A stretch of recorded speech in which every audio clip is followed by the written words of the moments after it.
അല്ല ബഷീറേ, ഇതിപ്പോ ഇവിടെയാണ്? അല്ല, നിങ്ങളെ കുവൈറ്റിന്ന് വിട്ടാ? കുവൈറ്റിന് വിടാൻ എന്താണ്? നമ്മൾ കുവൈറ്റിന് ജയിലില്ല, കുവൈറ്റിന് വിടാന് കള്ള സൂറേ, അനക്കൊരു ബാട്ടുണ്ടല്ലടാ. ആ സാധാരണ നാട്ടിൽ വന്നാല് നമ്മൾ കോഴിക്കോടിനാണ് തുണിക്കല് കേട്ടാ. അമ്മാരി തുണി ഒന്നും ചെയ്യണ്ട, ഹയാത്ത് കണ്ടിട്ടുണ്ടാവില്ല. ഇങ്ങോട്ടൊക്കെ അതൊക്കെ ജുബ്ബ അടിക്കാറ്, ജുബ്ബ. ഇത് പെണ്ണുങ്ങളല്ലേ കൺട്രി ആനക്കത് കുന്തറിയടോ. നല്ലോണം തുണിക്കോ, എന്നാ നമ്മൾ ഇനി എനിക്ക് ഓർഡർ വരും. കളപ്പെടുത്തോ.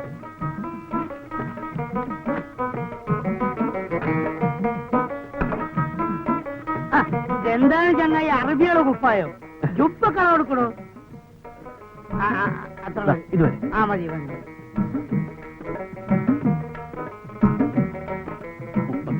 31. കുവൈറ്റിൽ 44 പണ്ടാരടക്കം ഇവിടെ ഫ്ലൈറ്റ് ഇറങ്ങി 31.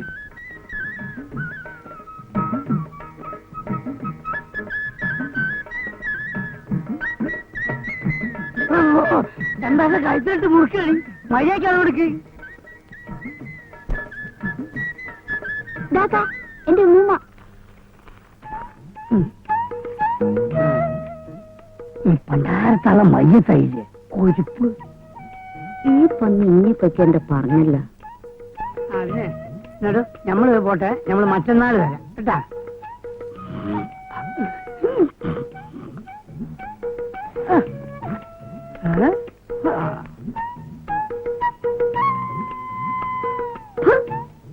ഓന്റെ ഒരു പത്രാസ് നമ്മള് വരട്ടെ, നമ്മള് വരയ്ക്കാം. പത്രത്തൊക്കെ നമുക്ക് അത് മൂത്താപ്പ ന്യൂസ് കേട്ട ബൈക്ക് ഞമ്മളെ സാധനങ്ങളെല്ലാം എടുത്ത് ഞമ്മളെ നിസാൻ കാറിൽ കയറ്റി ഫുൾ സ്പീഡിൽ ഓട്ടിച്ച് വരികയാണ്.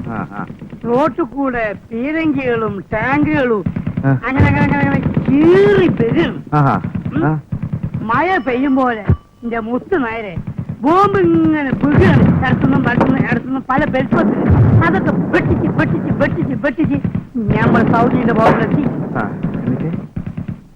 അതാണ് ഞമ്മളെ നേരെ എതിരൊരു ടാങ്കർ ഇഷ്ടം പറഞ്ഞു ഞമ്മള് ബ്രേക്ക് കാരണം കേട്ടോ കൊട്ടാളി ടാങ്കറിന്റെ അവിടുന്നു ഒരാളും ഇങ്ങോട്ട് വന്നു. പറയാൻ വയ്യ മൊയ്തുക്ക രോമ എണീച്ച് നിൽക്കണ്. ആരെന്ന് പറഞ്ഞാല് ഒരു 7 അടി ഉയരുണ്ടാവും. കയ്യും കാലൊക്കെ ഈ പണ്ണോ പപ്പടം മേശി തോക്കും പിടിച്ച് ആരാണെന്ന് ചോദിക്കുന്നായരെ ആരാണ് നിങ്ങൾ പറയും. അതാണ് എന്റെ ഗുരുവായൂരപ്പാ നമ്മളോട് ചോദിക്കാണ് വേർ ആർ ഗോയിങ്. തിരിച്ചെന്ത് പറഞ്ഞു? നമ്മളപ്പ തന്നെ പാസ്പോർട്ട് എടുത്ത് കാണിച്ചു കൊടുത്ത്. അപ്പൊ സദ്ദാൻ ചോദിക്കാണ് യു ഇന്ത്യൻ കൺട്രി. അപ്പൊ നമ്മൾ പറഞ്ഞ ഗോ മമ്പറത്തെ തങ്ങളി മനസ്സിൽ വിചാരിച്ചൊരൊറ്റ വിടല് വീട്ട്. നീന്തിപ്പം വില വളരെ കുറവാണല്ലേ? കുറവായാലും കൂടുതലായാലും കണക്കാ സീസിന്റെ പോ. അല്ലല്ലേ എന്തേ നീ ഇപ്പൊ കൊറേ തോനെ കായൊക്കെ ഉണ്ടാക്കിയിടോ. ഉണ്ടാക്കി അതിനൊക്കെ എന്റെ കെട്ടിയോൾക്കും ആ കുട്ടികൾക്കും കൊറേ കായ് കൊടുത്തു വിടറോ. ചിലക്കാട് പോയി ചാരാൻ പറയേ. പെണ്ടി തരാ ഈ പറയണോ ചെയ്യണോ? അല്ല മനസ്സിലായില്ല. എന്ത് തെണ്ടിത്തരോ? ഓക്കെപ്പോഴും പണ്ടാരടങ്ങുന്ന സോക്കേടാണ്, ജാക്കലാണ്. ചാവും പകലും പട്ടി ചെന്നിക്കിങ്ങനെ അങ്ങോട്ടും ഇങ്ങോട്ടും വലിച്ചെടുക്കുക. അതിനാണ് ഡോക്ടർമാരെ കാണിക്കേണ്ടത്. ഡോക്ടറെ കാണിക്കുന്ന നേരം കൂടെ ഞമ്മക്ക് വേറെ പെണ്ണിട്ടിക്കൂടെ? നമ്മൾ കാണല്ലേ നമ്മൾ വേറെ നിക്കാതിരിക്കാൻ പോവുക. ആലോചന വല്ലതും ഉണ്ടോ? ചെറുതായിട്ട് നമ്മൾ ഹൈദ്രോസ്കാന്റെ മോള് ആമിനായാലെന്താന്നൊരു തോന്നലുണ്ട്. എടാ മഹാഭാവി, നിന്റെ മോളുടെ പ്രായമല്ലേ ഉള്ളൂ അവൾക്ക്. അതിനെന്താ? നിങ്ങളെപ്പോലെയാണ് ഞമ്മള്. പ്രായോ ശരീരത്തിനല്ല മനസ്സിനാ അല്ലേ? ഒരു 18 മനസ്സപ്പൊ ഞമ്മക്ക് നീങ്ങിരുന്നു. അതിന് മൂര് സമ്മതിച്ചിട്ട് വേണ്ടേ? സമ്മതിക്കോ? നായരെ ഞമ്മളെ കണ്ട സമ്മതിക്കാതെ ഇരിക്കോ? ഒന്ന് പറഞ്ഞു പിടിച്ച്. ഇപ്പം പൂതി പറയണല്ലേ. ഇനിയിപ്പം മൂരി സമ്മതിച്ചാലും ആ പൈങ്കിളി പോലത്തെ പെണ്ണിനെ ഇവന് പിടിച്ചു കൊടുക്കാൻ പാത്തുമ്മ സമ്മതിക്കൂല. അല്ലോ ഈ കുഞ്ഞലിവിനെ കെട്ടണമെന്ന് പറഞ്ഞിട്ടേ പെണ്ണുങ്ങളെ ക്യൂ വെക്കും. പറയാ മോനെ ഒന്ന് അങ്ങോട്ട് മാറി, നമ്മളൊന്നും അങ്ങോട്ട് പോട്ടെ. നിങ്ങളെയും വിളിക്കണ്ടേ നിൽക്കാന്. നെയ്ച്ചോറും ബിരിയാണി വന്ന് ആക്കിക്കൊള്ളേ കേട്ടാ. അന്യം വിളിക്കട്ടെ കേട്ടോ മോനെ. പോട്ടെ.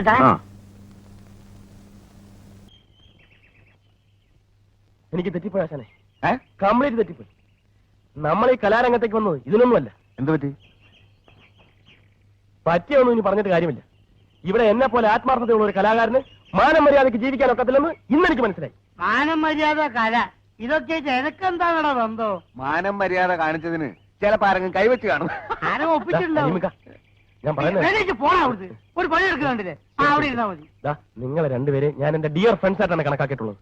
ഭാസ്കരോ, എന്തോ ഇതെന്തോ പാര വെക്കാനുള്ള പുറപ്പാടാ. അല്ലാതെ ഞമ്മ രണ്ടാളും ഡിയർ ഫ്രണ്ട്സ് ആയിട്ട് നമുക്ക് ഇതുവരെ കരുതിയുണ്ടോ? ഇല്ല. എന്താ വെച്ച് കാര്യം വെച്ചാ പറ. കല എന്റെ ചോറ. ആ ചോറ് നമ്മളും കഴിയാ. ആണേ, കലാരംഗത്തുള്ള ഒരു പെൺകുട്ടിയെ പവിത്രമായ കണ്ണുകൊണ്ടല്ലാതെ ഞാനിതിനായിട്ട് നോക്കിയിട്ടില്ല. ഇനി അങ്ങോട്ട് അങ്ങനെ തന്നെ നോക്കിയാ മതി. ഇല്ലെങ്കിലേ എന്റെ മൊന്തന്റെ ഷേപ്പ് മാറിപ്പോവാ നമുക്ക്. ഞാൻ നോക്കിയില്ല കരിമുക്ക. പക്ഷെ അവള് കലാരംഗത്ത് നിന്ന് എനിക്ക് കിട്ടിയ ആദ്യത്തെ തീക്താനുഭവമാണ് ഭാസ്കര. കാര്യം എന്താ പറയണം? ചിലപ്പോ ഞാനൊരു സുന്ദരനായി പോയതുകൊണ്ടായിരിക്കും അല്ലേ? ഒടുവിൽ അവളുടെ നിർബന്ധത്തിന് വഴങ്ങേണ്ടി വന്നു. ആളാരാണോ? ഇനിയിപ്പോ അത് പുറത്തൊന്നും പറയണ്ട. നമ്മുടെ ആ വെളുത്ത പെണ്ണുണ്ടല്ലോ, അതിന്റെ പേരെന്താ? രോഹിണി. രോഹിണി എന്താ? വരട്ടെ.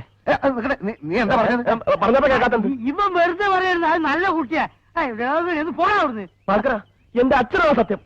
നോക്ക് നോക്ക്, നഗക്ഷതങ്ങൾ നോക്ക്.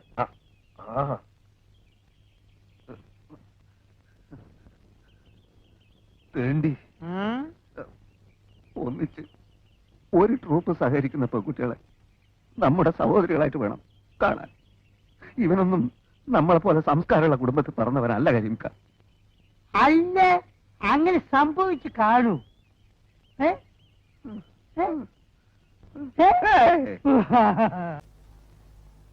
പുണ്യം കിട്ടാനല്ല ജോലി ചെയ്യുന്നത്. ബാലെ പൊളിഞ്ഞത് ഞാൻ കാരണമാണോ? അല്ലെങ്കിൽ കീരിക്കാട്ട് തിയേറ്റേഴ്സിന്റെ ഏത് ബാലയാ ഇവിടെ പൊളിയാതിരുന്നിട്ടുള്ളത്? നാട്ടുകാർക്ക് കൊതി തീരെ കല്ലും ചെരുപ്പ് എറിയാനും കൂവാനുള്ള ഒരു പ്രസ്ഥാനമാണല്ലോ ഇത്. കാശിന്റെ കാര്യം ചോദിക്കുമ്പോൾ മാത്രം കാതും കേൾക്കൂല, ഉറക്കൂ. മണ്ണ് വാരി അടിക്കും ഞാൻ വായില്.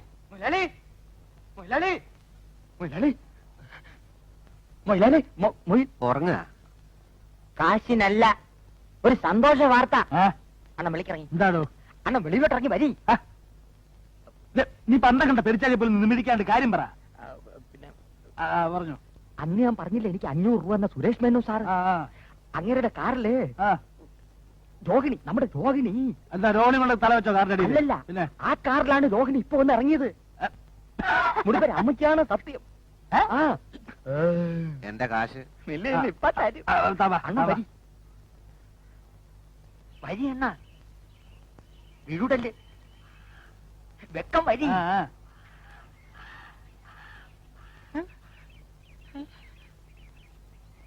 അയ്യോ പെയ്യ.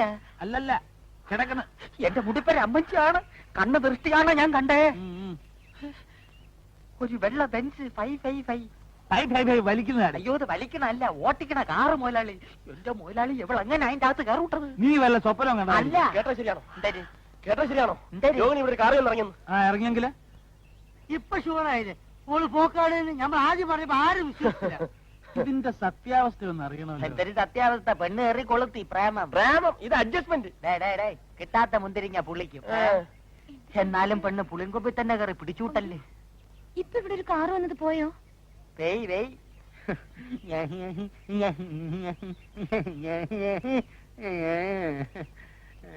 കാശിന്റെ കാര്യം? എന്റെ കാശ് കണ്ണി കണ്ട ഉത്സവപ്പറമ്പിലൊക്കെ ബാല നോക്കിയിട്ട് നോട്ടീസ് അപ്പിളിച്ചിട്ടില്ല. ഒരു തയ്യക്കാരനുള്ള വേറെ ആര് ഇന്റർനാഷണൽ തയ്യക്കാരനോ? പ്രസി കൊടുത്ത മാറ്ററിൽ അവിടെ അയാൾ കൊണ്ട മറ്റിടത്തോണ്ട് വെച്ചിരിക്കുക. ഞാൻ ഒരു തിരക്കാണ് വിട്ടിരിക്കുന്നത്. അടച്ച് പൂട്ട് ഞാനില്ല. ഇപ്പൊ എന്താ പറഞ്ഞത് മനസ്സിലായേ? കാശ് കിട്ടൂല, പുതിയ ടെക്നിക്കാ. ഉറക്കമില്ലേ അതിന്റെ 2ാം ഭാഗം. അവൻ അമേരിക്കയിലേക്ക്. എടാ ഇയാളെന്താ ചാവൻ അമേരിക്കയിൽ പോണ്? കോഴിക്കോടോ കൊണ്ടോട്ടിയോ മലപ്പുറോ എവിടെ വേണമെങ്കിലും പോവാലോ. മന്ത്രി ചവാൻ അമേരിക്കയിലേക്ക്. അച്ചടി പെശകേ. വയറ്റിലുള്ള പെണ്ണിന് വരനെ ആവശ്യമുണ്ട്. ആര് കേട്ടാണ് വയറ്റിലുള്ള പെണ്ണിന്? കുവൈറ്റിലെ പെണ്ണിന് വരനെ ആവശ്യമുണ്ട്. ഓഹോ, പടവാളിൽ നാളെ അടിക്കാനുള്ള ന്യൂസ് ചുരണ്ടിയായിരിക്കും അല്ലേ? എടാ മോനെ വിൽക്കണ എന്താ? നീ പറഞ്ഞേ വാ. ചായ. എടാ മോനെ, പച്ച മലയാളത്തിൽ പറഞ്ഞാൽ നിനക്ക് മനസ്സിലാവൂ? പച്ച മലയാളമല്ല, പഴുത്ത മലയാളം പറഞ്ഞാലും എനിക്ക് മനസ്സിലാവും. പക്ഷെ തന്റെ ഈ മലയാളം ഉണ്ടല്ലോ, എനിക്കെന്നല്ല കേരളത്തിലെ ഒരു കുഞ്ഞിന് പോലും മനസ്സിലാവില്ല. എന്റെ പേര് ഇങ്ങനെയല്ലേ പറയുന്നത്? താനും കണക്കാ, തന്റെ ഈ പത്രവും കണക്കാ. എടാ, പടവാളിൽ ഒരു പത്രത്തിന്റെയും മെച്ചിലെടുക്കേണ്ട ആവശ്യമില്ല. പടവാളിൽ നിന്നും മറ്റുള്ളവർ ചുരണ്ടുകയുള്ളൂ. അത് മനസ്സിലായി. നമ്മളല്ലേ ചീഫ് എഡിറ്റർ? ഊതല്ലേ എന്തോ ഊതല്ലേ. ഓ, എടാ, എന്റെ പത്രത്തിൽ ഏത് ന്യൂസ് കൊടുക്കണം, ഏത് കൊടുക്കണ്ടെന്ന് തീരുമാനിക്കേണ്ട ഞാനാ. അത് നീയല്ല. പിന്നെ എന്റെ പത്രപ്രവർത്തനത്തെ നീ കൈകടത്തരുത്. നീ ഹോട്ടലിലെ റിസപ്ഷനിൽ പോയി ഉറക്കം തൂങ്ങാൻ റിസപ്ഷനിൽ പോയിരിക്കണമെന്നൊന്നുമില്ല. തന്റെ ഈ പത്രം ഒരു തവണ വായിച്ചാ മതി. എടാ, എന്റെ പത്രത്തെ പറ്റി പറഞ്ഞു കളിച്ചാലുണ്ടല്ലോ എന്റെ പഴയ സ്വഭാവം വരും. ചെറ്റ ചെറ്റ ചെറ്റ സ്വഭാവം. ചെറ്റ പുകഴ്ത്തല്ലേ, സ്വയം പുകഴ്ത്തല്ലേ. എടാ, തെണ്ടിത്തരം പറഞ്ഞാലുണ്ടല്ലോ. എടാ തെണ്ടി, അടിച്ചിട്ട് എന്റെ മുഖത്തിന് ഷേപ്പ് ഞാൻ മാറ്റു. എന്നെ അടിച്ച് ഷേപ്പ് മാറ്റൂ.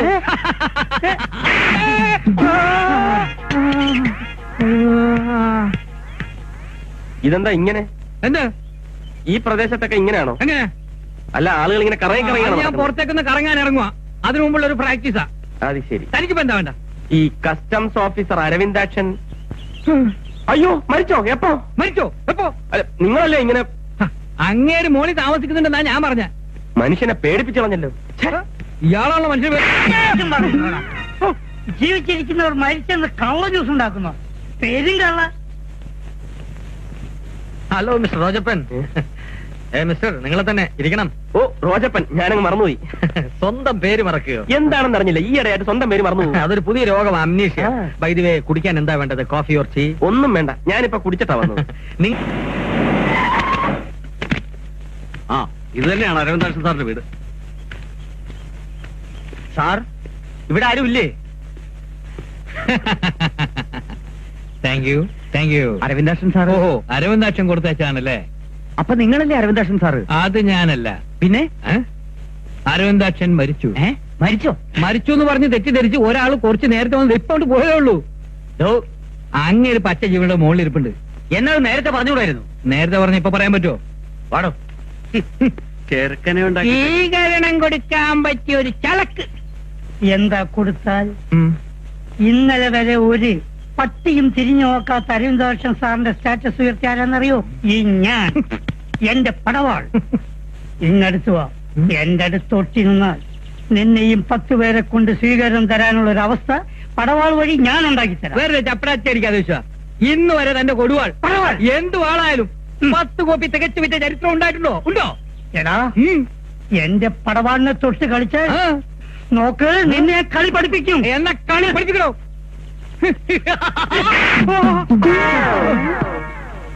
തൽക്കാലം പഠിച്ചു.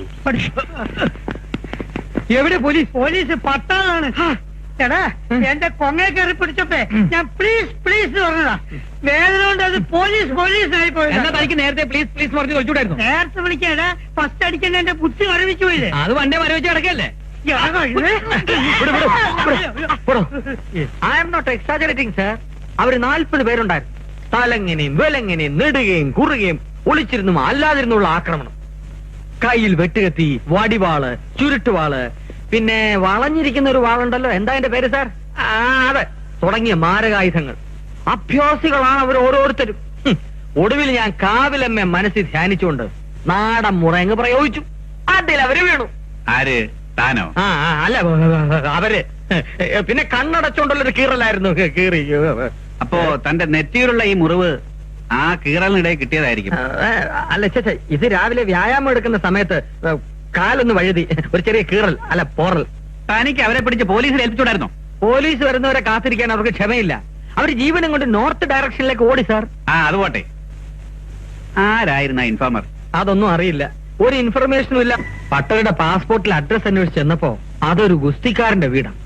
അടിയുള്ള രക്ഷപ്പെട്ടത് എന്റെ ഭാഗ്യം. ഇങ്ങനെയുള്ളവരാരെങ്കിലും ശരിയായ അഡ്രസ് കൊടുക്കുവോ? എനിക്ക് ഉറപ്പുണ്ട് എന്നെ പാര വെക്കാൻ വേണ്ടി ആ കള്ള റഷീദ് മനഃപൂർവ്വം പട്ടരെ തുറന്നു വിട്ടതാവും. അവന്റെ ഒടുക്കത്തെ ഒരു ബുദ്ധി. ഞാൻ സ്വല്പം ഷൈൻ ചെയ്യുന്നതിനുള്ള അസൂയ.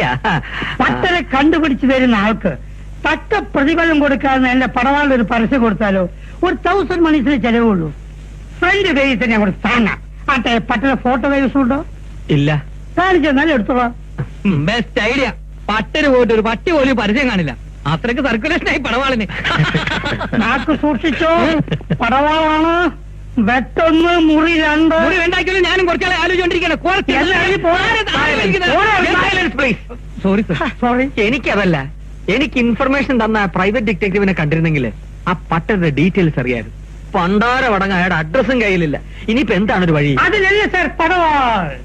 നമ്മുടെ പരസ്യം കണ്ട് ഡിറ്റക്റ്റീവ് പടവാളിനെ സമീപിക്കുന്നു, പട്ടരെ പിടികൂടുന്നു, പ്രശ്നം സോൾവ്.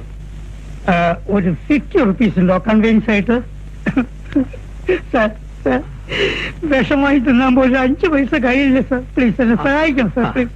ഓ വേണ്ട, വിഷം വാങ്ങി തിന്നാനാണെങ്കിൽ പൈസ ഞാൻ തരാം. സാർ വയ്ക്കും. നാണമില്ലല്ലോ, 50 രൂപ ചീറ്റിപ്പോയല്ലേ.